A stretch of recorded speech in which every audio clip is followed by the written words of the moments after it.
ਸਭ ਨੂੰ ਜੈ ਮਸੀਹ ਦੀ। ਜੈ ਮਸੀਹ ਦੀ।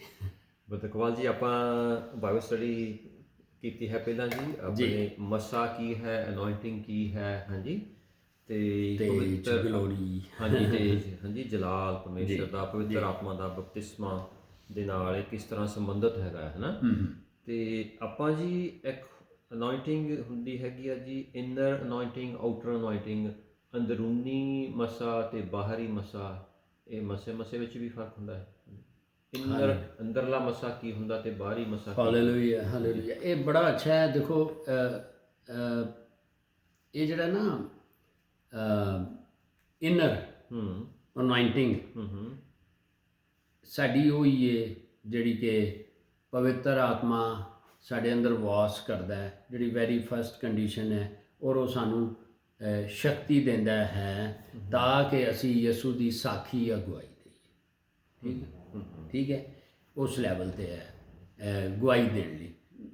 ਚੇਲਿਆਂ ਦੇ ਕਰਤੱਵ 1:8 ਦੇ ਮੁਤਾਬਿਕ, ਹੈ ਨਾ, ਉਹ ਸ਼ਕਤੀ, ਪਾਵਰ ਦਿੱਤੀ ਜਾਂਦੀ ਹੈ।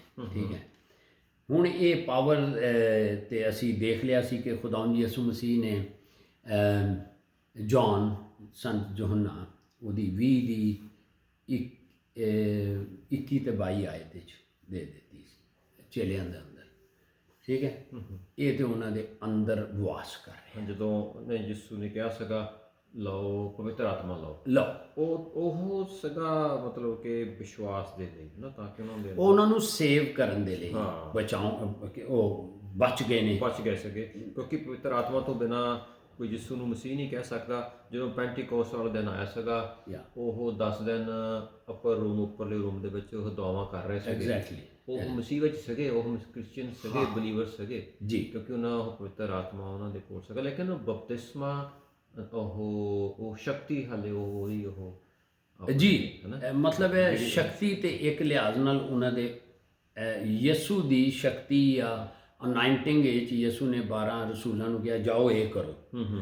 ਹੁਣ ਉਹ ਪਵਿੱਤਰ ਆਤਮਾ ਉਹਨਾਂ ਦੇ ਅੰਦਰ ਵੀ ਨਹੀਂ ਸੀ, ਲੇਕਿਨ ਯਿਸੂ ਦੀ ਅਨਾਇੰਟਿੰਗ ਵਿੱਚ ਹੋ ਗਈ। ਸੈਕਿੰਡ ਇਹ ਸੀ ਕਿ ਯਿਸੂ ਨੇ ਉਹਨਾਂ ਦੇ ਅੰਦਰ ਪਵਿੱਤਰ ਆਤਮਾ ਫੂਕ ਦਿੱਤਾ। ਫਿਰ ਨਾਲ ਹੀ ਉਹਨਾਂ ਨੂੰ ਕਿਹਾ ਕਿ ਹੁਣ ਤੁਸੀਂ ਨਾ ਜਾਇਓ, ਕਿਉਂਕਿ ਇਹ ਤੇ ਲੈਵਲ ਤੁਸੀਂ ਮੇਰੀ ਅਨੋਇੰਟਿੰਗ ਵਿੱਚ ਕਰ ਰਹੇ ਸੋ, ਹੈ ਨਾ। ਹੁਣ ਮੈਂ ਤੁਹਾਡੇ ਅੰਦਰ ਘੱਲ ਦੇਣਾ ਤਾਂ ਕਿ ਤੁਸੀਂ ਨਏ ਨੇਮ ਦੀ ਸੈਲਵੇਸ਼ਨ ਜਾਂ ਨਿਊ ਟੈਸਟਮੈਂਟ ਦੀ ਸੈਲਵੇਸ਼ਨ ਵਿੱਚ ਸ਼ਾਮਲ ਹੋ ਜਾਓ। ਥਰਡ ਉਹਨੇ ਕਿਹਾ ਕਿ ਹੁਣ ਲੂਕਾ 24 ਦੀ 49 ਵਰਸ ਵਿੱਚ ਦੇਖੋ ਕਿ ਹੁਣ ਤੁਸੀਂ ਬਾਹਰ ਨਹੀਂ ਜਾ ਕੇ ਪ੍ਰਚਾਰ ਕਰਨਾ।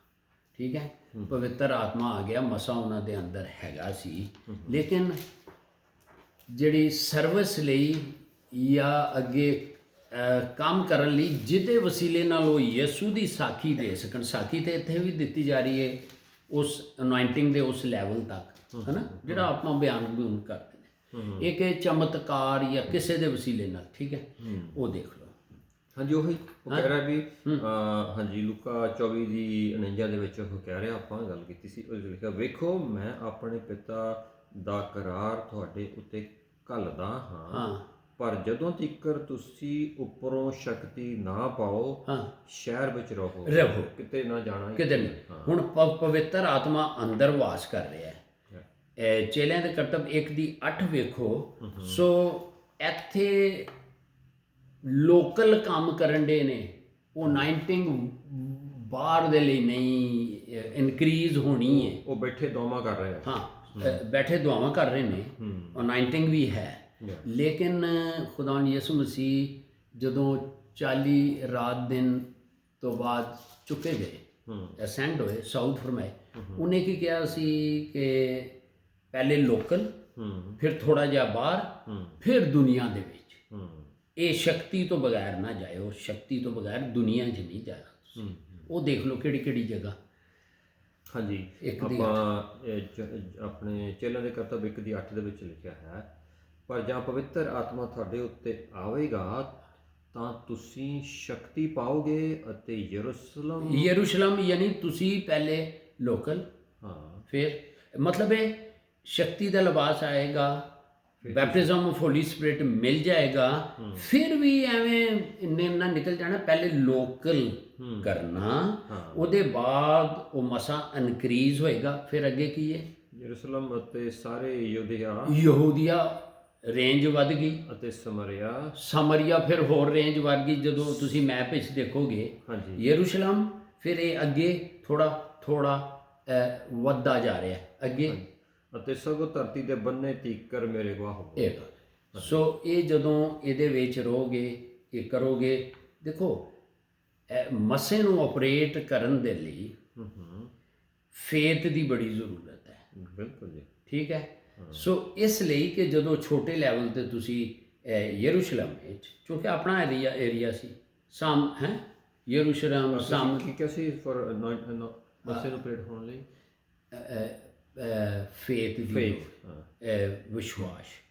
ਵਿਸ਼ਵਾਸ ਦੇ ਨਾਲ ਮਸਾ ਆਪਰੇਟ ਹੁੰਦਾ ਹੈ। ਇਹ ਸੈੱਟ ਹੈਗਾ, ਇਹ ਸਰਕਲ ਹੈਗਾ ਸ਼ਕਤੀ ਜਿਹੜੀ ਹੈ, ਉਹ ਸ਼ਕਤੀ ਕਹਿ ਲਓ, ਪਾਵਰ, ਉਹਦੇ ਨਾਲ ਫੇਥ ਦਾ ਹੋਣਾ ਬੜਾ ਜ਼ਰੂਰੀ ਹੈ। ਬਾਈ ਫੇਥ ਤੁਸੀਂ ਇਸ ਅਨੋਇੰਟਿੰਗ ਦੇ ਵਿੱਚ ਜਿਹੜਾ ਗੱਲ ਬੋਲਦੇ ਹੋ ਉਹ ਆਪਰੇਟ ਹੁੰਦੀ ਹੈ। ਸੋ ਫੇਥ ਤੋਂ ਬਗੈਰ ਨਹੀਂ ਹੈ। ਅੱਛਾ, ਹੁਣ ਇੱਥੇ ਇਹ ਵੀ ਦੇਖਣਾ ਪੈਂਦਾ ਹੈ ਕਿ ਇਨਰ ਅਨੋਇੰਟਿੰਗ ਤੇ ਉਹੀ ਹੈ ਜਿਹੜੀ ਤੁਹਾਡੇ ਅੰਦਰ ਇੰਪਾਰਟ ਹੋ ਗਈ ਹੈ। ਦੇਖੋ ਨਾ, 1 ਜੌਨ 2 ਦੀ 20 ਤੇ 27 ਆਇਤ ਪੜੋ, ਇਹ ਇਨ ਹੈ। 1 ਜੌਨ 2 ਜੀ, ਪਹਿਲਾ ਯਹੋਨਾ 2 ਦੀ 20 ਆਇਤ ਤੇ 27 ਆਇਤ ਦੇਖ ਲਓ, ਕਿਉਂਕਿ ਇਹ ਪਵਿੱਤਰ ਆਤਮਾ ਨਹੀਂ ਛੱਡ ਕੇ ਜਾਂਦਾ। ਪੁਰਾਣੇ ਨੇਮ ਵਿੱਚ ਚਲਾ ਜਾਂਦਾ ਸੀ, ਸਾਊਲ ਤੋਂ ਚਲਾ ਗਿਆ, ਸੈਮਸਨ ਤੋਂ ਚਲਾ ਗਿਆ। ਕੀ ਸੀ? ਅਨਾਇੰਟਿੰਗ ਦੀ ਗੱਲ, ਹਜ਼ੂਰੀ ਉਹਦੀ ਹੈ। ਹਜ਼ੂਰੀ ਮੀਨਸ ਪਾਕ ਰੂਹ। ਅੱਜ ਸਾਡੇ ਪਰਮੇਸ਼ਵਰ ਦੀ ਗਲੋਰੀ ਹਜ਼ੂਰੀ ਕਿਸ ਤਰ੍ਹਾਂ ਹੈ? ਪਵਿੱਤਰ ਆਤਮਾ ਦੇ ਥਾਈ ਹੈ। ਹਾਂਜੀ ਬਿਲਕੁਲ ਠੀਕ ਹੈ। ਕਿਉਂਕਿ ਪਾਲੂਸ ਕਹਿੰਦਾ ਹੈ ਕਿ ਪਹਿਲੇ ਤੇ ਗਲੋਰੀ ਆਂਦੀ ਸੀ ਮੂਸਾ ਉੱਤੇ, ਜਦੋਂ 10 ਹੁਕਮ ਲੈਣ ਲਈ ਗਿਆ, ਤੇ ਤੇਜ ਜਿਹੜਾ ਹੈ ਜਾਂ ਗਲੋਰੀ ਉਹਦੇ ਉੱਤੇ ਆਈ, ਉਹਦਾ ਚਿਹਰਾ ਜਿਹੜਾ ਸੀ ਉਹ ਚਮਕ ਰਿਹਾ ਸੀ। ਅੱਛਾ, ਜਦੋਂ ਖੁਦਾ ਦੀ ਗਲੋਰੀ ਕਿਸੇ ਉੱਤੇ ਆਉਂਦੀ ਹੈ, ਕਿਉਂਕਿ ਖੁਦਾ ਦੀ ਹਜ਼ੂਰੀ ਗਲੋਰੀ ਆਏਗੀ, ਉਹਦਾ ਗਿਫਟ ਮਸਾ ਹੈਗਾ। ਉਹ ਗਲੋਰੀ ਜਿਹੜੀ ਹੈ, ਉਹ ਜਿਸ ਬੰਦੇ ਉੱਤੇ ਵੇ, ਉਹਦੀ ਸਿਸਟਮ ਆਫ ਹੋ ਜਾਂਦੇ ਨੇ, ਸੋਲ ਦੇ ਅੱਖਾਂ, ਉਹ ਨਹੀਂ ਉਹਨੂੰ ਨਹੀਂ ਪਤਾ ਲੱਗਦਾ। ਦੇਖੋ, ਆਦਮ ਤੇ ਹਵਾ ਜਿਹੜੇ ਸਨ, ਉਹ ਲਪੇਟੇ ਗਏ ਸਨ ਗਲੋਰੀ ਦੇ ਨਾਲ। ਜਦੋਂ ਪਾਪ ਹੋਇਆ, ਇਹ ਪੁਰਾਣੇ ਨੇਮ ਦੀ ਗੱਲ ਕਰ ਰਿਹਾ, ਪਾਪ ਹੋਇਆ, ਗਲੋਰੀ ਹਟ ਗਈ, ਉਦੋਂ ਉਹਨਾਂ ਦੇ ਉਹ ਸਿਸਟਮ ਆਨ ਹੋ ਗਏ। ਓਏ ਅਸੀਂ ਤੇ ਨੰਗੇ ਆ। ਫਿਰ ਉਹਨਾਂ ਨੇ ਕੀ ਕੀਤਾ? ਉਹ ਪੱਤੇ ਲਏ ਤੇ ਉਹਨਾਂ ਨਾਲ ਆਪਣਾ ਨੰਗ ਭੁਨਾ ਢੱਕਣਾ ਸ਼ੁਰੂ ਕਰ ਦਿੱਤਾ। ਇਸੇ ਤਰੀਕੇ ਨਾਲ ਪ੍ਰਕਾਸ਼ ਦੀ ਪੋਥੀ 'ਚ ਉਹ ਕਹਿੰਦੇ ਨੇ, ਪ੍ਰਭੂ ਯਿਸੂ ਕਹਿੰਦੇ ਤੂੰ ਤੇ ਨੰਗਾ ਵੇਂ, ਹੈ ਨਾ ਜ਼ਿਕਰ, ਕਿਉਂਕਿ ਉਹ ਗਲੋਰੀ ਬੰਦੇ ਨੂੰ ਢਾਂਪੀ ਰੱਖਦੀ ਹੈ। ਸੋ ਅੱਜ ਜਦੋਂ ਗਲੋਰੀ ਮੂਸਾ ਉੱਤੇ ਆਈ, ਉਹਨੂੰ ਨਹੀਂ ਪਤਾ ਲੱਗਾ। ਉਹਦੀਆਂ ਨਜ਼ਰਾਂ, ਉਹਦੀ ਜਿਹੜੇ ਸਿਸਟਮ ਨੇ ਨਾ, ਉਹਨੂੰ ਨਹੀਂ ਪਤਾ ਲੱਗਦਾ, ਲੋਕਾਂ ਨੂੰ ਪਤਾ ਲੱਗਦਾ। ਉਹਨੇ ਫਿਰ ਉਹਨੂੰ ਕਿਹਾ, ਬੜੀ ਚਮਕ, ਉਹਨੂੰ ਨਹੀਂ ਪਤਾ ਲੱਗੀ ਲੋਕਾਂ ਨੂੰ, ਫਿਰ ਉਹਨੂੰ ਮੂੰਹ ਢੱਕਣਾ ਪੈ ਗਿਆ। ਅੱਜ ਪਾਲੂਸ ਕਹਿੰਦਾ ਹੈ, ਉਹ ਹਵਾਲਾ ਮੇਰੇ ਜ਼ਿਹਨ 'ਚੋਂ ਨਿਕਲ ਗਿਆ, ਕਿ ਸਾਡਾ ਉੱਤੇ ਹੁਣ ਸਾਨੂੰ ਕਵਰ ਕਰਨ ਦੀ ਲੋੜ ਨਹੀਂ ਗੀ। ਹੁਣ ਤੇਜ ਤੋਂ ਤੇਜ ਵੱਧਦਾ ਚਲਾ ਜਾਂਦਾ ਹੈ ਸਾਡੇ ਵਿੱਚ। ਉਹ ਪਤਾ ਨਹੀਂ ਵਰਸ ਮੈਂ ਹੁਣ ਮੇਰੇ ਜ਼ਿਹਨ। ਅੱਛਾ, ਐਨੀਵੇ, ਸੋ ਗੱਲ ਕੀ ਹੈ ਕਿ ਜਦੋਂ ਕਿਸੇ ਤੇ ਗਲੋਰੀ ਆ ਗਈ ਨਾ, ਉਹ ਆਪਣਾ ਭੁੱਲ ਜਾਂਦਾ ਤੇ ਗਲੋਰੀ, ਹਜ਼ੂਰੀ ਗਲੋਰੀ, ਉਹ 5 ਫੋਲਡ ਦੇਣੀ ਦੇਖੀਆਂ ਸਨ ਪਰਸਨ ਦੇ ਤੌਰ 'ਤੇ। ਸੋ ਮੇਰਾ ਮਤਲਬ ਇਹ ਕਹਿਣ ਦਾ ਕਿ ਇਹ ਜਦੋਂ ਗਲੋਰੀ ਦੇ ਨਾਲ ਅਨਾਇੰਟਿੰਗ ਉਹਦਾ ਫਰੂਟ ਹੈ, ਉਹਦਾ ਗਿਫਟ ਹੈ। ਲੇਕਿਨ ਇਹ ਵੀ ਮੁਮਕਿਨ ਹੁੰਦਾ ਹੈ ਜਦੋਂ ਕੋਈ ਖਾਦਮ ਪਾਪ ਵਿੱਚ ਡਿੱਗਿਆ ਰਹਿੰਦਾ ਹੈ ਤੇ ਮਾਫੀ ਨਹੀਂ ਮੰਗਦਾ, ਉਹ ਜਲਾਲ ਜਿਹੜਾ ਹੈ, ਹੋਲੀ ਸਪਿਰਿਟ ਰਹਿੰਦਾ ਅੰਦਰ ਏ, ਆਪਣਾ ਕੰਟਰੋਲ ਛੱਡ ਦਿੰਦਾ ਹੈ। ਠੀਕ ਹੈ, ਕੰਟਰੋਲ ਛੱਡ ਦਿੰਦਾ ਤੇ ਉਹ ਗਿਫਟ ਨੂੰ ਨਹੀਂ ਛੇੜਦਾ। ਰੋਮੀਓ 11:29 ਦੇ ਮੁਤਾਬਿਕ ਇਰਰਿਵੋਕੇਬਲ ਨੇ। ਉਹ ਭਾਵੇਂ ਜ਼ਨਾ ਵੀ ਕਰ ਰਿਹਾ ਹੈ, ਸੰਡੇ ਨੂੰ ਮੀਟਿੰਗ ਕਰ ਰਿਹਾ ਹੈ, ਪ੍ਰਚਾਰ ਕਰੇਗਾ, ਲੋਕ ਤੌਬਾ ਕਰਨਗੇ, ਚਮਤਕਾਰ ਹੋਣਗੇ, ਲੇਕਿਨ ਉਹਦਾ ਅੰਦਰ ਕਨੈਕਸ਼ਨ ਜਿਹੜਾ ਹੈ ਉਹ ਪਵਿੱਤਰ ਆਤਮਾ ਦਾ ਕੰਟਰੋਲ ਨਹੀਂ। ਇਹ ਥੋੜ੍ਹੀ ਜਿਹੀ ਸਮਝਣੇ ਦੀ ਗੱਲ ਹੈ, ਲੇਕਿਨ ਪਾਵਰ ਉਹਦੇ ਕੋਲ ਨਹੀਂ ਲਈ ਜਾਂਦੀ। ਕਈ ਲੋਕ ਨੇ, ਕਈ ਟੈਸਟਮਨੀਜ਼ ਅਸੀਂ ਦੇਖੀਆਂ ਨੇ ਕਿ ਉਹ ਜ਼ਨਾ ਵੀ ਕਰਦੇ ਰਹਿੰਦੇ ਨੇ ਤੇ ਸੰਡੇ ਨੂੰ ਆਣ ਕੇ ਤੇ ਚਮਤਕਾਰ ਵੀ ਹੁੰਦੇ ਨੇ, ਪ੍ਰੀਚ ਕਰਦੇ ਨੇ, ਲੋਕ ਤੌਬਾ ਵੀ ਕਰਦੇ ਨੇ, ਲੇਕਿਨ ਉਹਨਾਂ ਦਾ ਹੋਲੀ ਸਪਿਰਿਟ ਦਾ ਕੰਟਰੋਲ ਉਹਨਾਂ ਉੱਤੇ ਨਹੀਂ ਹੁੰਦਾ, ਗਲੋਰੀ ਨਹੀਂ ਹੁੰਦੀ, ਇੱਕ ਤਰੀਕੇ ਨਾਲ ਕੰਟਰੋਲ ਜਾਂਦੀ ਤੇ ਨਹੀਂ। ਸੋ ਰਿਪੈਂਟੈਂਸ ਅਨਾਇੰਟਿੰਗ ਚਲੇਗੀ, ਕਿਉਂਕਿ ਅਬਰਾਨੀਓ ਦੇ ਵਿੱਚ ਦੇਖੋ 11:29 ਉਹ ਖੁਦਾ ਨਹੀਂ ਲੈਂਦਾ। ਹੁਣ ਬੰਦਾ ਨੂੰ ਇਹ ਨਹੀਂ ਪਤਾ ਲੱਗਦਾ ਕਿ ਉਹਦੀ ਗਲੋਰੀ ਦਾ ਕੰਟਰੋਲ ਮੇਰੇ ਤੇ ਹੈਗਾ ਕਿ ਨਹੀਂ, ਕਿਉਂਕਿ ਗਲੋਰੀ ਦੇ ਨਾਲ ਤੁਹਾਡੀ ਫਲੈਸ਼ ਜਾਂ ਕੀ ਕਹਿੰਦੇ ਨੇ ਸੋਲ ਉੱਤੇ ਕੋਈ ਅਸਰ ਨਹੀਂ ਪੈਂਦਾ। ਉਹ ਨਹੀਂ ਪਤਾ ਲੱਗੇਗਾ। ਸਮਸੂਨ ਨੂੰ ਪਤਾ ਹੀ ਨਹੀਂ ਲੱਗਾ, ਸੈਮਸਨ ਨੂੰ, ਕਿ ਖੁਦਾ ਦੀ ਗਲੋਰੀ ਮੈਨੂੰ ਛੱਡ ਗਈ, ਲੇਕਿਨ ਉਹਦੇ ਕੋਲ ਪਾਵਰ ਨਹੀਂ ਸੀ। ਸਾਊਲ ਨੂੰ ਨਹੀਂ ਪਤਾ ਲੱਗਾ, ਕਿਉਂਕਿ ਪੁਰਾਣੇ ਜ਼ਮਾਨੇ 'ਤੇ ਹੋ ਜਾਂਦਾ ਸੀ ਇੰਜ, ਤੇ ਉਹ ਤਾਂ ਫਿਰ ਪੱਕਾ ਹੀ ਚਲਾ ਗਿਆ ਪਵਿੱਤਰ ਆਤਮਾ, ਔਰ ਉਹ ਬੰਦਾ ਡੀਮਨ ਪੋਜ਼ੈਸ ਵੀ ਹੋ ਗਿਆ ਸਾਊਲ, ਲੇਕਿਨ ਉਹ ਫਿਰ ਵੀ ਪ੍ਰੋਸੈਸ ਕਰ ਰਿਹਾ। ਸੋ ਇਹ ਗਲੋਰੀ ਮੀਨਸ ਪਵਿੱਤਰ ਆਤਮਾ, ਪ੍ਰਭੂ ਯਿਸੂ, ਤੇ ਰੋਜ਼ ਸਾਨੂੰ ਉਦੋਂ ਕੰਟਰੋਲ ਦੇਣਾ। ਜੇ ਸਾਡੇ ਕੋਲ ਕੋਈ ਪਾਪ ਹੈ, ਫੌਰਨ ਮਾਫੀ ਮੰਗੋ, ਤਾਂ ਸਾਡਾ ਉਹ ਲਿੰਕ ਕਾਇਮ ਹੁੰਦਾ ਹੈ। ਠੀਕ ਹੈ, ਲੇਕਿਨ ਇੱਥੇ ਰਿਪੈਂਟੈਂਸ ਤੌਬਾ ਦੀ ਇਹਦੇ ਲਈ ਜ਼ਰੂਰੀ ਨਹੀਂ ਹੈ। ਅੱਛਾ, ਬੜੇ ਮਜ਼ੇ ਦੀ ਗੱਲ ਹੈ, ਸਟਾਰਟ ਗਲੋਰੀ ਤੋਂ ਮੱਸੇ ਦਾ ਹੁੰਦਾ ਹੈ।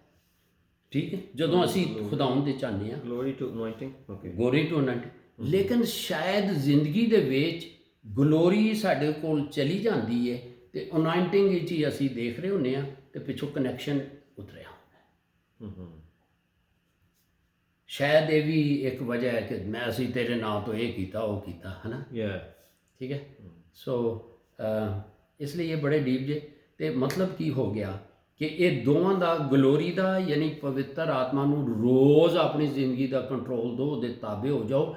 ਉਹ ਗਲੋਰੀ ਹੈ, ਇਹ ਪਰਸਨ ਨੇ, ਪਿਤਾ ਪੁੱਤਰ ਪਵਿੱਤਰ ਆਤਮਾ ਪਰਸਨ। ਜੇ ਉੱਥੇ ਮਾਫੀ ਮੰਗ ਲਓ ਤੇ ਕਨੈਕਸ਼ਨ ਕਾਇਮ ਹੋ ਜਾਏਗਾ। ਇੱਥੇ ਪਾਪਾਂ ਵਿੱਚ ਚਲਦੇ ਰਹੋ ਤੇ ਇਹ ਤੇ ਚਮਤਕਾਰ ਹੁੰਦੇ ਰਹਿਣਗੇ, ਰਿਪੈਂਟੈਂਸ ਦਾ ਮੈਸੇਜ ਦੇ ਰਹੇ, ਲੋਕ ਪ੍ਰਭੂ ਨੂੰ ਕਬੂਲ ਕਰ ਰਹੇ ਨੇ, ਸਾਰਾ ਕੁਝ। ਇਹ ਬੜਾ ਡੇਂਜਰਸ ਹੈ। ਸੋ ਧਿਆਨ ਮਾਰਨਾ ਹੈ, ਪਿੱਛੇ ਪਲੱਗ ਤੇ ਨਹੀਂ ਲੈ ਗਿਆ। ਬਿਲਕੁਲ ਜੀ, ਹਾਂ, ਜਿਸ ਤਰ੍ਹਾਂ ਤੁਸੀਂ ਕਿਹਾ ਨਾ ਕਿ ਆਪਾਂ ਯਿਸੂ ਨੇ ਕਿਹਾ ਬਹੁਤ ਮੇਰੇ ਕੋਲ ਆਊਗਾ ਜਿਹਨੇ ਕਿ ਯਿਸੂ ਮੈਂ ਤੇਰੇ ਨਾਂ 'ਚ ਆਹ ਕੀਤਾ, ਉਹ ਕੀਤਾ, ਉਹ ਕਹਿੰਦਾ ਮੈਂ ਤੈਨੂੰ ਜਾਣਦਾ ਨਹੀਂ, ਕਿਉਂਕਿ ਉਹਦਾ ਆਪਣਾ ਉਹਨਾਂ ਦਾ ਨਿੱਜੀ ਰਿਸ਼ਤਾ, ਉਹ ਰਿਲੇਸ਼ਨਸ਼ਿਪ, ਹਾਂਜੀ, ਤੇ ਉਹ ਨਹੀਂ ਸੀਗਾ, ਉਹ ਪਿੱਛੇ ਹਟ ਗਏ ਸੀਗੇ, ਕੰਮ ਕਰੀ ਗਏ, ਉਹ ਕੰਮਾਂ 'ਚ ਪੈ ਗਏ। ਪਰ ਉਧਰ ਜ਼ੋਰ ਸੀ, ਚਮਤਕਾਰ ਹੋ ਰਹੇ ਨੇ, ਲੋਕ ਤੌਬਾ ਕਰ ਰਹੇ ਨੇ। ਉਹ ਭਾਈ ਇਨਰ ਜਿਹੜੀ ਅਨਾਇੰਟਿੰਗ ਹੈ, ਉਹਦੀ ਨਜ਼ਦੀਕ ਖੁਦਾ ਦੀ ਕਦਰ ਹੈ। ਇਹ ਆਊਟਰ ਅਨਾਇੰਟਿੰਗ ਜਿਹੜੀ ਹੈ ਨਾ, ਉਹ ਤੇ ਹੈ, ਲੇਕਿਨ ਉੱਥੇ ਵੀ ਕੰਮ ਹੋ ਰਹੇ ਨੇ।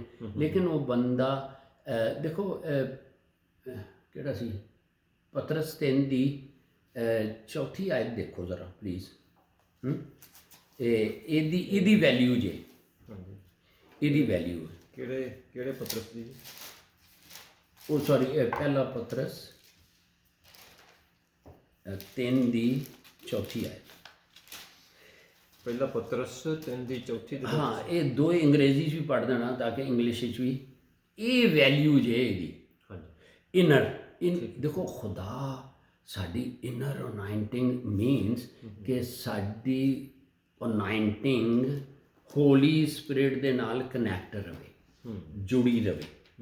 ਇਹਦੀ ਵੈਲਿਊ ਜੇ। ਆਊਟਰ ਤੇ ਹੁੰਦੇ ਰਹਿਣਗੇ, ਆਊਟਰ ਤੇ ਦੁਨੀਆ ਵਾਲੇ ਵੀ ਜਾਦੂਗਰ ਵੀ ਕੰਮ ਕਰ ਛੱਡਦੇ ਨੇ, ਉਹਦੀ ਇੰਨੀ ਵੈਲਿਊ ਨਹੀਂ। ਹਾਂ ਜ਼ਰੂਰੀ ਵੀ ਹੈ ਕਿ ਉਹ ਜੇ ਇਨਰ ਅਨਾਇੰਟਿੰਗ ਕਾਇਮ ਹੈ, ਆਊਟਰ ਦਾ ਫਿਰ ਤੇ ਦੋਵਾਂ ਨੂੰ ਫਾਇਦਾ ਨਾ। ਇਸ ਤਰ੍ਹਾਂ ਤੇ ਦੁਨੀਆ ਨੂੰ ਫਾਇਦਾ ਹੋ ਰਿਹਾ, ਉਹ ਤੇ ਦੁਨੀਆ ਤੇ ਆ ਰਹੀ ਹੈ, ਪਰ ਮੇਰਾ ਕੀ ਬਣੇਗਾ? ਪੌਲ ਇਸ ਲਈ ਕਹਿੰਦਾ ਯਾਰ ਹੋਰਾਂ 'ਚ ਪ੍ਰਚਾਰ ਕਰਕੇ ਖੁਦ ਮੈਂ ਨਾ ਰਿਹਾ ਹੋਵਾਂ। ਕੀ ਮਤਲਬ ਹੈ ਰਹਿ ਨਾ ਜਾਵਾਂ। ਸੋ ਇਹਨੂੰ ਸਰ ਪੜ੍ਹ ਦਿਓ। ਇਹ ਜੇ ਇਨਰ ਇਹਦੀ ਵੈਲਿਊ ਜੇ ਸਾਡੀ ਜਿਹੜੀ ਆਤਮਾ ਪ੍ਰਾਣ ਹੈ ਨਾ, ਇਹ ਰੂਹਾਨੀ ਹੈ। ਇਹਦਾ ਹੋਲੀ ਸਪਿਰਿਟ ਨਾਲ ਸਾਡੀ ਕਾਇਮ ਰਹਿਣਾ, ਇਹਦੀ ਵੈਲਿਊ ਹੈ। ਇਹ ਇਨਰ ਅਨਾਇੰਟਿੰਗ ਮੀਨਸ ਅਸੀਂ ਉਹਦੀ ਆਗਿਆਕਾਰੀ ਤਾਬੇਦਾਰੀ 'ਚ ਰੋਜ਼ ਚੱਲਦੇ ਹਾਂ, ਉਹ ਤੇ ਕੰਮ ਹੋਣੇ ਹੀ ਹੋਣੇ ਨੇ। ਜੇ ਇੱਧਰ ਧਿਆਨ ਹਟ ਗਿਆ ਤੇ ਉਧਰ ਲੱਗ ਗਏ ਤੇ ਉੱਥੇ ਤੇ ਫਿਰ ਬਹੁਤ ਖਤਰਾ ਹੈ।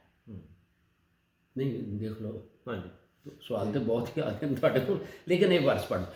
ਪਹਿਲਾ ਪਤਰਸ 3 ਦੀ ਇਨਰ ਅਨਾਇੰਟਿੰਗ ਤੁਸੀਂ ਗੱਲ ਕਰ ਰਹੇ ਸੋ, ਉਹ ਇਹਦੇ ਅੰਦਰ ਪਵਿੱਤਰ ਆਤਮਾ ਰੂਹ ਦੇ ਵਿੱਚ ਵਾਸ ਕਰਦਾ ਹੈ। ਰੂਹ ਤੋਂ ਸਾਡੀ ਪ੍ਰਾਣ ਨੂੰ ਕੰਟਰੋਲ ਕਰਦਾ ਹੈ, ਸੋਲ ਨੂੰ ਜਾਂ ਜਾਨ। ਜੀ ਪਲੀਜ਼। ਹਾਂਜੀ, ਪਹਿਲਾ ਪਤਰਸ 3 ਦੀ 4 ਦੇ ਵਿੱਚ ਇਸ ਤਰ੍ਹਾਂ ਲਿਖਿਆ ਹੈ ਜੀ, ਪਰ ਉਹ ਮਨ ਦੀ ਗੁਪਤ ਇਨਸਾਨੀਅਤ ਹੋਵੇ ਜਿਹੜੀ ਉਸ ਅਵਿਸ਼ਵਾਸੀ ਸ਼ਿੰਗਾਰ ਨਾਲ ਹੈ, ਉਸ ਅਵਿਨਾਸ਼ੀ ਸ਼ਿੰਗਾਰ ਨਾਲ ਹੈ, ਅਰਥਾਤ ਕੋਮਲ ਅਤੇ ਗੰਭੀਰ ਆਤਮਾ ਨਾਲ, ਕਿਉਂ ਜੋ ਉਹ ਪਰਮੇਸ਼ਰ ਦੇ ਲੇਖੇ ਵੱਡੇ ਮੁੱਲ ਦਾ ਹੈ। ਮੈਂ ਪੜ੍ਹ ਦਿੰਦਾ ਜੀ ਆਪਣੇ, ਇਹਨੂੰ ਪੜ੍ਹ ਦਿਓ ਤੇ ਕਿੰਗ ਜੇਮਸ ਦੇ ਵਿੱਚ, ਜੇਮਸ ਵਿੱਚ ਪੜ੍ਹ ਦਿਓ, ਤੇ ਹੋਰ ਵੀ ਤੁਹਾਡੇ ਕੋਲ ਬੜੀ ਟ੍ਰਾਂਸਲੇਸ਼ਨ ਨੇ, ਕਿਉਂਕਿ ਇਹ ਬਹੁਤ ਜ਼ਰੂਰੀ ਹੈ। ਅਸੀਂ ਅਸਲ ਵਿੱਚ ਮਾਮਲਾ ਅੰਦਰ ਦਾ ਹੀ ਹੈ। ਹਾਂਜੀ, ਪਹਿਲਾ ਪਤਰਸ 3 ਦੀ 4 ਦੇ ਵਿੱਚ ਲਿਖਿਆ ਹੈ ਜੀ, ਪਹਿਲਾ ਪਤਰਸ 3 ਦੀ 4 ਉਸ ਵਿੱਚ ਲਿਖਿਆ ਹੈਗਾ, but let it be the hidden man of the heart in that which is not corruptible, even the ornament of a meek and quiet spirit, which in sight of God is great price. ਜੀ ਹਾਂਜੀ, ਸੋ inner ਮੈਨ ਸਾਡੀ ਸੋਲ ਹੈ, most inner ਮੈਨ ਸਾਡੀ ਆਤਮਾ ਹੈ। ਹਾਂ, ਇਹਦੀ ਕਦਰ ਜੀ। ਇਹ ਸਰੀਰ ਤੇ ਫਿਰ ਮਿਲ ਜਾਣਗੇ ਨਾ। ਹਾਂਜੀ। ਤੇ ਹੁਣ ਆਪਾਂ ਜੀ ਪੜ੍ਹਦੇ ਹੈਗੇ ਆ ਐਂਪਲੀਫਾਈਡ ਬਾਈਬਲ ਦੇ ਵਿੱਚ। ਅੱਛਾ। ਹਾਂਜੀ, ਇਹਦੇ ਵਿੱਚ ਪਹਿਲਾ ਪਤਰਸ 3 ਦੀ 4 ਇਹ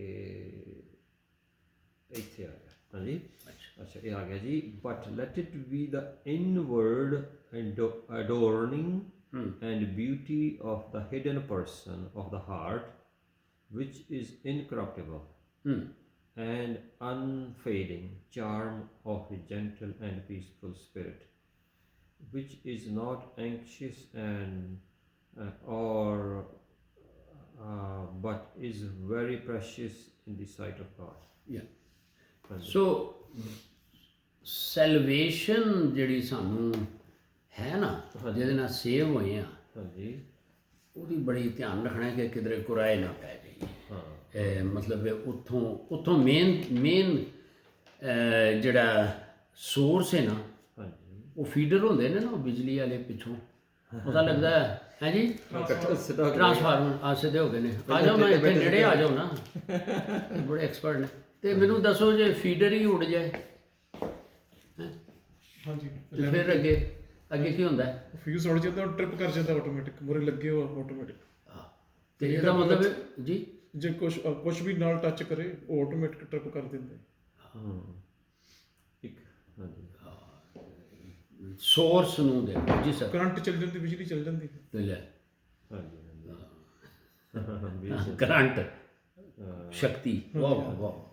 ਹਾਂਜੀ, ਆਪਾਂ ਪੜ੍ਹਦੇ ਜੀ ਪਹਿਲਾ ਪਤਰਸ 3 ਦੀ 4 ਤੋਂ 6 ਨੇ ਇਕੱਠਾ ਲਿਖਿਆ ਹੈ। ਹਾਂਜੀ, ਠੀਕ ਹੈ। ਇਹ ਹੈ ਜੀ ਮੈਸੇਜ ਬਾਈਬਲ। ਅੱਛਾ ਜੀ। ਕਲਟੀਵੇਟ ਇਨਰ ਬਿਊਟੀ ਹਾਂ, and gentle gracious kind that God delights in. ਮਤਲਬ ਉਹਦੇ ਬੜੀ ਕਦਰ ਹੈਗੀ ਹੈ ਨਾ। The holy woman of old and beautiful before, ਇਹ ਠੀਕ ਪੜ੍ਹਦੇ ਪਹਿਲਾ ਪਤਰਸ ਦੇਖੋ 3:4 ਹਾਂ ਇੱਕ ਇਨਰ ਬਿਊਟੀ ਹੈ, ਹਾਂ ਉਹ ਇੱਕ ਲਿਖਿਆ ਆਊਟਰ ਹੁੰਦੀ ਹੈ। ਹਾਂ the holy women of old were beautiful before God that way and were good loyal wives of their ਇਹ ਹੈ ਪਹਿਲਾ ਪਤਰਸ 3:4 ਹੀ ਕਿਹਾ ਨਾ। ਨਹੀਂ, ਉਹ ਇਹ ਦੱਸ ਰਿਹਾ ਹੈ ਹਾਂਜੀ ਕਿ ਇਨਰ ਬਿਊਟੀ ਤੇ ਆਊਟਰ ਬਿਊਟੀ। ਸਮ ਟਾਈਮਸ ਅਸੀਂ ਮੇਕਅਪ ਕਰਕੇ ਉਤੋਂ ਅੰਦਰ ਇਨਰ ਬਿਊਟੀ ਹੁੰਦੀ ਨਹੀਂ। ਹਾਂ ਹਾਂ ਹਾਂ ਇਹ ਪ੍ਰੋਵਰਬਸ ਦੇ ਵਿੱਚ ਜਿਹੜੀ ਹੈ ਨਾ। ਉਹ ਆਪ ਇਕੱਠਾ ਹੀ ਕੀਤਾ ਹੈ ਨਾ ਉਹਨਾਂ ਨੇ, ਠੀਕ ਆ ਜੀ ਹਾਂਜੀ, ਓਕੇ ਮੈਂ ਪੜ੍ਹ ਦੇਣਾ ਜੀ। ਹਾਂਜੀ ਤਾਂ ਇਹਦੇ ਵਿੱਚ ਸੋ ਪ੍ਰੋਵਰਬਸ ਦੇ ਵਿੱਚ ਉਹਨਾਂ ਦੱਸਿਆ ਹੈ, ਇੱਕ ਵਫਾਦਾਰ ਬੀਵੀ ਹੈ, ਹਾਂ ਉਹ ਇਨਰ ਬਿਊਟੀ ਰੱਖਦੀ ਹੈ। ਹਾਂਜੀ ਉਹਦੀ ਆਊਟਰ ਤੇ ਠੀਕ ਹੈ, ਇਨਰ ਬਿਊਟੀ ਹੋਣੀ ਚਾਹੀਦੀ ਇਹਦੀ ਵੈਲਿਊ ਸਾਦੇ ਹੀ ਬਿਆਨ ਕਰ। ਇਹੀ ਹੈਗਾ। ਹਾਂਜੀ ਪਹਿਲਾ ਪਤਰਸ 3:4-6 hallelujah. cultivate inner beauty, the gentle gracious kind that God delights. The holy women of old were beautiful before God that way and were good loyal wives to their husbands. Sarah, for instance, taking care of Abraham, would address him as my dear husband. You will be true daughters of Sarah if you do the same, unanxious and unintimidated.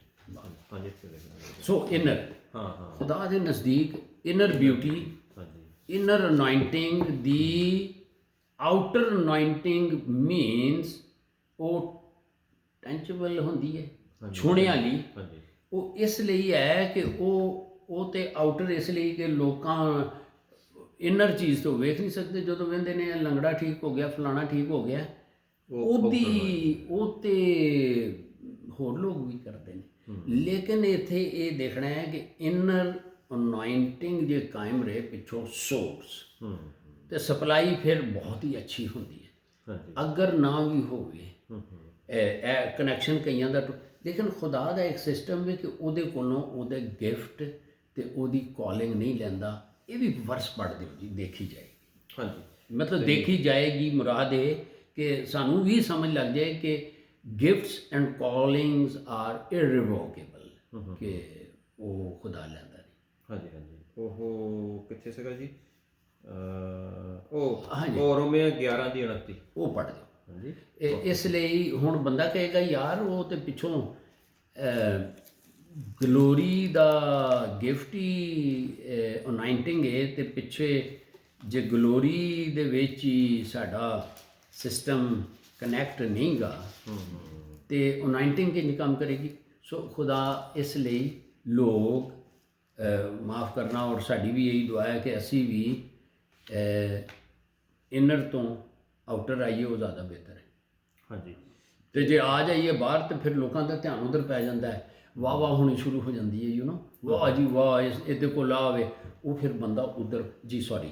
ਹਾਂਜੀ ਪੜ੍ਹਦੇ ਜੀ Romeo 11:29 ਵਿੱਚ ਇਸ ਤਰ੍ਹਾਂ ਲਿਖਿਆ ਹੈ ਜੀ, ਤੇ ਕਿਉਂ ਜੋ ਪਰਮੇਸ਼ਰ ਦੀਆਂ ਦਾਤਾਂ ਅਤੇ ਸੱਦਾ ਅਟਲ ਹੈ, ਉਹ ਟਲਿਆ ਨਹੀਂ ਜਾ ਸਕਦਾ। ਉਹ ਨਹੀਂ ਲੈਂਦਾ, ਠੀਕ ਹੈ, ਹਾਂਜੀ ਉਹ ਨਹੀਂ ਲੈਂਦਾ। ਸੋ ਲਿਹਾਜ਼ਾ ਇਨਰ ਅਨਾਇੰਟਿੰਗ ਤੇ ਬਹੁਤ ਧਿਆਨ ਦੇਣਾ। ਇਹਦੀ ਨਜ਼ਦੀਕ, ਖੁਦਾ ਦੇ ਨਜ਼ਦੀਕ ਬੜੀ ਕਦਰ ਹੈਗੀ ਹੈ, ਠੀਕ ਹੈ।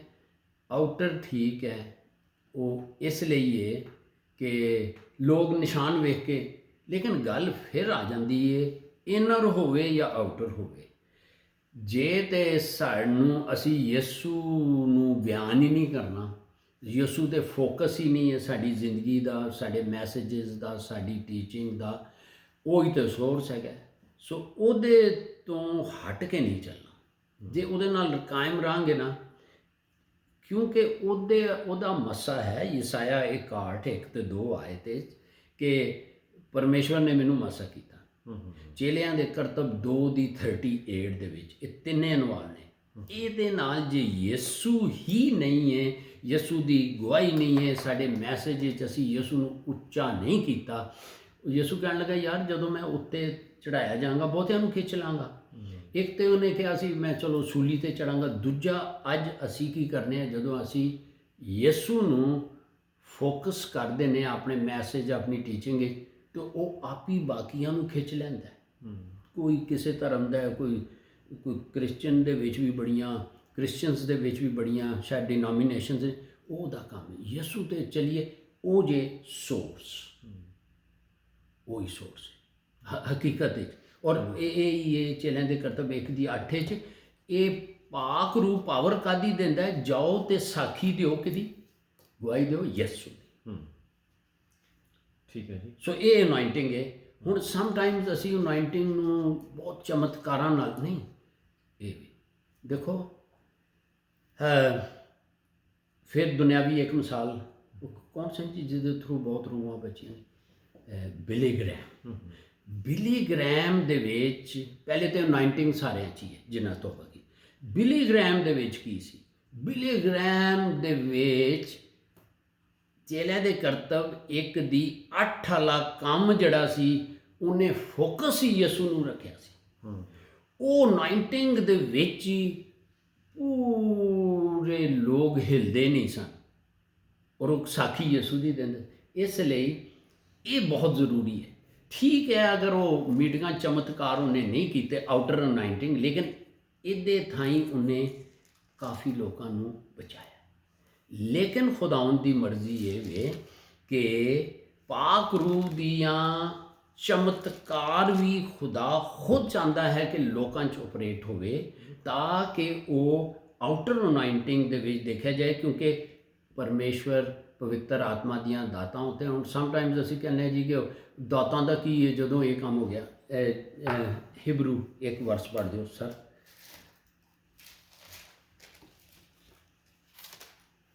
ਹਾਂਜੀ 1 ਦੀ 4, ਹੀਬਰੂ 2 ਦੀ 4 ਸੌਰੀ। ਓਕੇ ਜੀ। ਹੀਬਰੂ ਇਬਰਾਨੀਆਂ 2 ਦੀ 4 ਦੇ ਵਿੱਚ ਇਸ ਤਰ੍ਹਾਂ ਲਿਖਿਆ ਜੀ। ਹਾਂ, ਇਸ ਲਈ ਇਹ ਨਹੀਂ ਕਹਿ ਸਕਦੇ ਕਿ ਜੀ ਉਹ ਖਾਦਮ ਹੈ ਤੇ ਅਸੀਂ, ਇਹ ਵੀ ਜ਼ਰੂਰੀ ਨੇ।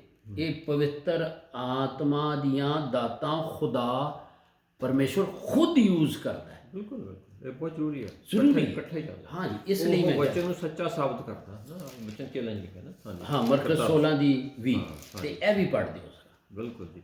ਆਪਾਂ ਪੜ੍ਹਦੇ ਹਾਂ ਜੀ ਹੀਬਰੂ ਇਬਰਾਨੀਆਂ 2 ਦੀ 4 ਦੇ ਵਿੱਚ ਇਸ ਤਰ੍ਹਾਂ ਲਿਖਿਆ ਹੈ, ਪਰਮੇਸ਼ਰ ਵੀ ਨਿਸ਼ਾਨੀਆਂ ਅਤੇ ਅਚੰਭਿਆਂ ਅਤੇ ਕਈ ਪ੍ਰਕਾਰ ਦੀਆਂ ਕਰਾਮਾਤਾਂ ਅਤੇ ਪਵਿੱਤਰ ਆਤਮਾ ਦੀਆਂ ਵੰਡਾਂ ਦੇ ਵਸੀਲੇ ਆਪਣੀ ਇੱਛਾ ਦੇ ਅਨੁਸਾਰ ਉਹਨਾਂ ਦੇ ਨਾਲ ਸਾਖੀ ਦਿੰਦਾ ਹੈ। ਵਚਨ ਦੀ, ਹਾਂ ਬਿਲਕੁਲ। ਸਾਖੀ ਕਾਦੀ? ਯਿਸੂ ਦੀ। ਹਾਂਜੀ, ਠੀਕ ਹੈ। ਸੋ ਇਹ ਫਿਰ ਉੱਥੋਂ ਅਸੀਂ ਇਹ ਕਨਸੈਪਟ ਨਾ ਲਈਏ ਕਿ ਇਹ ਖਾਦਮ ਹੈ, ਉਹ ਸਿਰਫ ਪ੍ਰਚਾਰ ਹੀ ਕਰਦਾ ਹੈ ਤੇ ਉਹ ਕਹਿੰਦਾ ਹੈ ਕਿ ਨਹੀਂ ਚਮਤਕਾਰ ਨਹੀਂ ਕਰਨੇ, ਇਹ ਨਹੀਂ ਕਰਨੇ। ਸੋ ਖੁਦਾਵੰਦ ਦਾ ਕਲਾਮ ਇਹ ਵੀ ਕਹਿੰਦਾ ਹੈ ਇਨਰ ਵੀ ਜ਼ਰੂਰੀ ਹੈ, ਆਊਟਰ ਵੀ ਜ਼ਰੂਰੀ ਹੈ। ਹੁਣ ਉਹ ਬਿਲੀ ਗ੍ਰੈਮ ਖੁਦਾ ਦਾ ਖਾਦਮ ਬਹੁਤ ਰੂਹਾਂ ਜਿੱਤੀਆਂ, ਠੀਕ ਹੈ। ਸੋ ਉਹ ਇਹ ਸੀ ਕਿ ਸਾਖੀ ਦਿੰਦਾ। ਸੋ ਸਾਡਾ ਵੀ ਪਹਿਲਾ ਮਕਸਦ ਚਮਤਕਾਰ ਕਰੋ, ਕੁਝ ਕਰਨੇ ਹੀ ਪੈਂਦੇ ਨੇ। ਇਹ ਪਾਕ ਰੂਹ ਕਰਦਾ ਹੈ, ਠੀਕ ਹੈ, ਤੇ ਵਚਨ ਨੂੰ ਸਾਬਤ ਕਰਦਾ ਹੈ। ਔਰ ਵਚਨ ਕੀ ਹੈ? ਯਿਸੂ ਦੀ ਸਾਖੀ ਦੇਣਾ। ਤੇ ਗੱਲ ਇਹ ਹੀ ਹੈ, ਗੱਲ ਤੇ ਉੱਥੇ ਹੀ ਆਉਂਦੀ ਹੈ। ਲੇਕਿਨ ਇਹਨੂੰ ਰਿਜੈਕਟ ਨਹੀਂ ਕਰੋ, ਕਿਉਂਕਿ ਕਈ ਲੋਕਾਂ ਦਾ ਇਹ ਹੁੰਦਾ ਜੀ ਕਿ ਫੇਰ ਕੀ ਲੋੜ ਹੈ। ਨਹੀਂ ਹੈ, ਜੇ ਪਰਮੇਸ਼ਵਰ ਖੁਦ ਪਵਿੱਤਰ ਆਤਮਾ ਦੀਆਂ ਦਾਤਾਂ ਨੂੰ ਯੂਜ਼ ਕਰਵਾਉਂਦਾ ਹੈ ਤੇ ਫਿਰ ਅਸੀਂ ਕੌਣ ਹੈ ਜਿਹੜਾ ਇਨਕਾਰ ਕਰ ਸਕੀਏ? ਕੀ ਖਿਆਲ ਹੈ ਜੀ ਤੁਸੀਂ? ਬਿਲਕੁਲ ਜੀ, ਬਿਲਕੁਲ ਠੀਕ ਹੈ, ਬਿਲਕੁਲ ਤੁਹਾਡੀ ਗੱਲ ਸਹੀ ਆ। ਇੱਕ ਹੋਰ ਸਵਾਲ ਹੈ ਬਹੁਤ ਜ਼ਰੂਰੀ, ਪਰ ਆਪਾਂ ਇਸ ਸਟੱਡੀ ਵਿੱਚ ਨਹੀਂ ਕਰਦੇ। ਕੁਛ ਤੁਸੀਂ ਜਵਾਬ ਉਹਦੇ ਵਿੱਚ ਕੱਢ ਲਿਆ, ਵਿੱਚੋਂ ਤੁਸੀਂ ਬੋਲ ਹਟੇ ਆ, ਤੇ ਆਪਾਂ ਉਹਦੀ ਵੱਖਰੀ ਇੱਕ ਸਟੱਡੀ ਕਰ ਲਾਂਗੇ। ਤੇ ਮੈਂ ਤੇ ਆ ਗਿਆ ਪਰ ਦੇਖੋ, ਹਾਂ ਉਹ ਸਵਾਲ ਤੁਹਾਨੂੰ ਆਪਾਂ ਫਿਨਿਸ਼ ਕਰਨ ਤੋਂ ਪਹਿਲਾਂ ਸੁਣਨ ਵਾਲਿਆਂ ਨੂੰ ਦੱਸ ਦਿੰਦੇ ਹੈਗੇ। ਚਲੋ ਸਾਨੂੰ ਵੀ ਦੱਸ ਦਿਓ, ਅਸੀਂ ਵੀ ਤਿਆਰੀ ਕਰ ਰਹੇ। ਉਹ ਹੈ ਜੀ, ਇਹ ਹਰ ਇੱਕ ਮਸੀਹੀ ਦੇ ਅੰਦਰ ਇਹ ਅਨੋਇੰਟਿੰਗ ਕਿਸ ਤਰ੍ਹਾਂ ਆਪਰੇਟ ਕਰਵਾ ਸਕਦੇ ਹੈਗੇ ਆ, ਸਾਨੂੰ ਕੀ ਕਰਨ ਦੀ ਲੋੜ ਹੈਗੀ ਆ, ਮਤਲਬ ਅਨੋਇੰਟਿੰਗ ਆਪਰੇਟ ਕਰਨ ਦੇ ਲਈ ਕੀ ਜ਼ਰੂਰਤ ਹੈਗੀ ਹੈ, ਕੀ ਕਰਨਾ, ਕੀ ਹੋਣਾ ਚਾਹੀਦਾ, ਕੀ ਸ਼ਰਤਾਂ ਹਨ ਤਾਂ ਕਿ ਇਹ ਮਸਾ, ਇਹ ਅਨੋਇੰਟਿੰਗ ਮਸੀਹਾਂ ਦੇ ਅੰਦਰ ਇਹ ਕੰਮ ਕਰੇ। ਬਹੁਤ ਅੱਛਾ ਸਵਾਲ। ਤੇ ਇਹ ਯਾਨੀ ਉਹੀ ਜਿਹੜੀ ਅੰਦਰ ਆ ਗਈ ਹੈ ਉਹਨੂੰ ਕਿੰਜ ਇਨਕਰੀਜ਼ ਕੀਤਾ ਜਾਂਦਾ ਹੈ ਨਾ। ਹਾਂ, ਇਹਨੂੰ ਫਿਰ ਖੋਲ ਦਿਓ ਮੈਨੂੰ ਸਮਝ। ਹਾਂਜੀ, ਤਾਂ ਕਿ ਇਹ ਕਿਸ ਤਰ੍ਹਾਂ, ਕਿਉਂਕਿ ਆਪਾਂ ਦੇਖਦੇ ਹਾਂ ਕਈਆਂ ਦੇ ਅੰਦਰ ਬੜਾ ਅਨੋਇੰਟਿੰਗ ਹੈਗੀ ਆ, ਉਹ ਕਹਿੰਦੇ ਜੀ ਇਹਦੇ ਵਿੱਚ ਬੜੀ ਅਨੋਇੰਟਿੰਗ ਹੈ, ਇਹ ਬਹੁਤ ਕੰਮ ਕਰਦਾ ਹੈਗਾ, ਇਹ ਤਾਂ ਬੜੇ ਕੰਮ ਚਮਤਕਾਰ ਹੁੰਦੇ। ਕਈ ਬੈਠਾ ਦੇਖਦਾ ਕਹਿੰਦਾ ਮੇਰੇ ਅੰਦਰ ਕਾਹਤੇ ਨਹੀਂ ਇਹੋ ਜਿਹਾ ਮਸਾ ਹੈਗਾ, ਪਵਿੱਤਰ ਆਤਮਾ ਦੋਨਾਂ ਦੇ ਅੰਦਰ ਹੈਗਾ ਆ। ਤੇ ਕੀ ਫਰਕ ਹੈਗਾ ਆ, ਕਿਸੇ ਦੇ ਅੰਦਰ ਪਰੇਡ ਜ਼ਿਆਦਾ ਕਰੇ, ਕਿਸੇ ਦੇ ਅੰਦਰ ਘੱਟ ਕਰੇ, ਕਿਸੇ ਦੇ ਅੰਦਰ ਸਾਰੇ ਉਹ ਕਹਿੰਦੇ ਦੇਖਦੇ ਆ। ਤੇ ਇਹਦੀਆਂ ਕੋਈ ਸ਼ਰਤਾਂ ਹਨ, ਤੁਸੀਂ ਕੁਝ ਕਹਿ ਹਟੇ ਆ, ਪਰ ਫਿਰ ਆਪਾਂ ਖੋਲਾਂਗੇ ਅੱਗੇ ਯਾਰ ਅਗਲੀ ਮੀਟਿੰਗ ਦੇ ਵਿੱਚ ਇਹ ਨਹੀਂ ਠੀਕ ਹੈ। ਹਾਂਜੀ ਇੱਕ ਗੱਲ ਯਾਦ ਰੱਖਣੀ ਹੈ, ਖੁਦਾ ਦੀ ਹਜ਼ੂਰੀ, ਹਾਂ ਅਗਰ ਉਹ ਬੰਦਾ ਵੀਲ ਚੇਅਰ ਤੇ ਵੇ, ਹੂੰ ਉਹਦੇ ਵਿੱਚ ਖੁਦਾ ਦੀ ਹਜ਼ੂਰੀ ਹੈਗੀ ਹੈ, ਜੇ ਉਹਨੇ ਯਿਸੂ ਨੂੰ ਮੁਕਤੀਦਾਤਾ ਗ੍ਰਹਿਣ ਕੀਤਾ ਹੈ। ਹਾਂ ਹਜ਼ੂਰੀ, ਜਲਾਲ, ਉਹ ਜਿਹੜੀਆਂ 5 ਚੀਜ਼ਾਂ ਗਣਾਈਆਂ ਨੇ ਇਨ ਪਰਸਨ। ਹਾਂਜੀ ਗਲੋਰੀ ਦੇ ਵਿੱਚ ਚਮਤਕਾਰ ਨਹੀਂ ਹੁੰਦੇ, ਮੈਸੇਜ ਹੁੰਦੇ ਨੇ, ਠੀਕ ਹੈ। ਹਾਂਜੀ ਹਾਂਜੀ ਗਲੋਰੀ ਜਿਹੜੀ ਹੈ ਉਹਦਾ ਗਿਫਟ ਹੈ, ਪਾਕ ਰੂਹ ਕਿਸੇ ਕੰਮ ਨੂੰ ਕਰਨ ਲਈ ਜਿਹੜੀ ਪਾਵਰ ਕਰਦਾ, ਦੈਟ ਇਜ਼ ਅਨੋਇੰਟਿੰਗ, ਪਿਤਾ ਪੁੱਤਰ ਪਵਿੱਤਰ ਆਤਮਾ, ਹੈ ਨਾ, ਇਹ ਜਿਹੜੀਆਂ ਵਰਸਿਸ। ਸੋ ਇਹ ਬੜੀ ਅੱਛੀ ਗੱਲ ਹੈ ਕਿ ਕਿੰਜ ਅਸੀਂ ਹੋਰ ਇਹਦੇ ਵਿੱਚ ਵੱਧ ਸਕਦੇ ਹਾਂ। ਤੁਸੀਂ ਇੱਕ ਦੱਸਿਆ ਸੀਗਾ ਫੇਥ, ਪਰ ਹੋਰ ਵੀ ਹਨ, ਆਪਾਂ ਫਿਰ ਅਗਲੀ ਵਾਰੀ ਕਰਾਂਗੇ।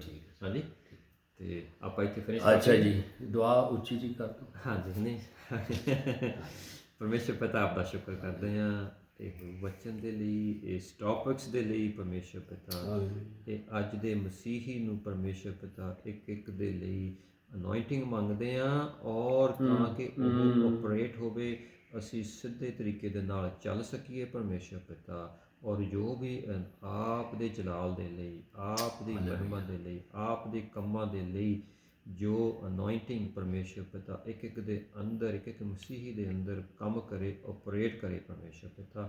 ਔਰ ਸਾਨੂੰ ਪਰਮੇਸ਼ਰ ਪਿਤਾ ਹੋਰ ਇਸ ਤਰ੍ਹਾਂ ਚਲਾਓ ਤਾਂ ਕਿ ਆਪ ਦਾ ਵਚਨ, ਆਪ ਦਾ ਰਾਜ ਇੱਕ ਇੱਕ ਦਿਲ ਦੇ ਵਿੱਚ ਆ ਜਾਏ ਪਰਮੇਸ਼ਰ ਪਿਤਾ।